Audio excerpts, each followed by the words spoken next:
Hi friends, నేను మీ Rajani Malladi. So ఈరోజు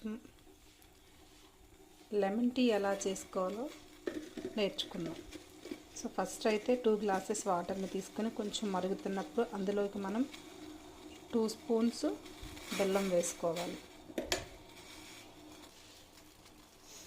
అలాగే టీ పౌడర్ అనేది మనకి జస్ట్ కొంచెం అంటే కొంచెం వేసుకొని మొత్తం 2 గ్లాసెస్ వాటర్ కూడా మనకి 1 గ్లాస్ వాటర్ అయ్యే వరకు మరిగించాలి.